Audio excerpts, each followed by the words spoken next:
घासीदास जी का जयंती समारोह का प्रथम दिवस इस कार्यक्रम के योगदान किया है। अतः मैं वर्तमान समिति को उसके लिए धन्यवाद देता हूँ, वर्तमान समिति को धन्यवाद देता हूँ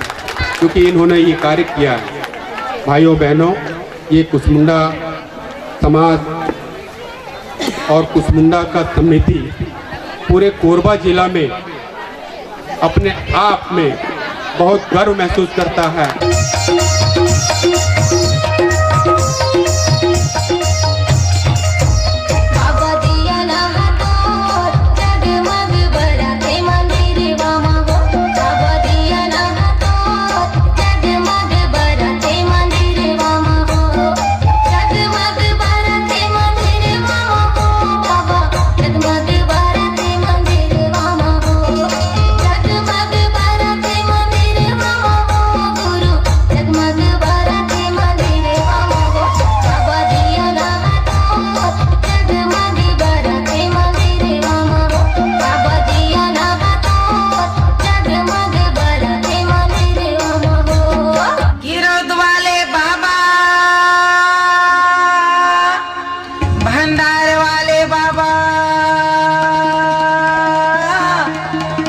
तेलासी वाले बाबा, भंडार वाले, जय सत्यनाम, जय जय सत्यनाम, साहेब गुरु जय सत्यनाम, जय सत्यनाम, जय जय सत्यनाम, साहेब गुरु जय सत्यनाम। हीरापुरी भंडारपुरी पुरी बन गए मुक्ति धाम, तू हिला सब गए थे बाबा धरती के भगवान, तू हिला सब गए थे गुरु भुइया के भगवान। जय सत्यनाम, जय जय सत्यनाम, साहेब गुरु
चरण में बाबा परे हंतो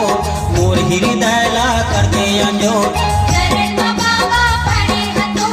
और हृदयला कर दे अंजो मोला राख लेना हो बाबा तोर तेरी माँ बोला राख लेना हो बाबा तोर तेरी माँ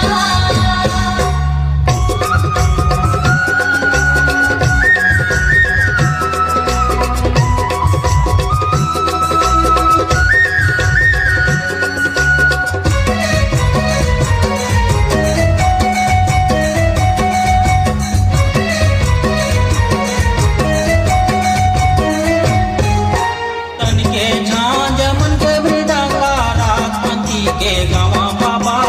राजपंथी के गावा हो श्वेत के आसन रूप सिंहासन राक्षती सो गावा गुरु राक्षती सो गावा हो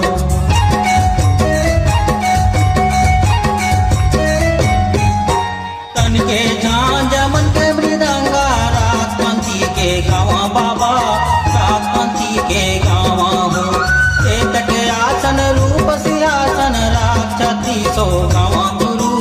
राक्षती सो गावा हो पापी चोला के पाप धोवैया बाबा हंसा के पार लखोइया पापी चोला के पाप भैया बाबा हंसा के पाल गोइया बोला राख लेना हो बाबा तोर तेरी माँ बोला राख लेना हो बाबा तोर तेरी माँ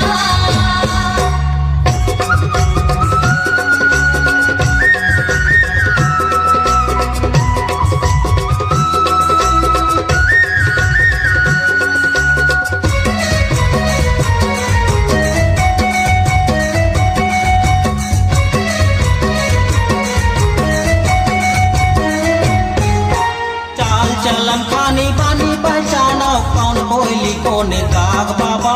कौन कोयली कौन काग हो ज्ञान के गजरा विवेक के साबुन धोई ले मन के दाग गुरु धोई ले मन के दाग हो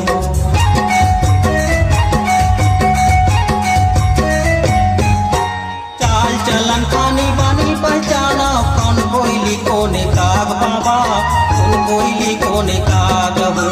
ज्ञान के गजरा विवेक के साबुन धोई ले मन के दाग गुरु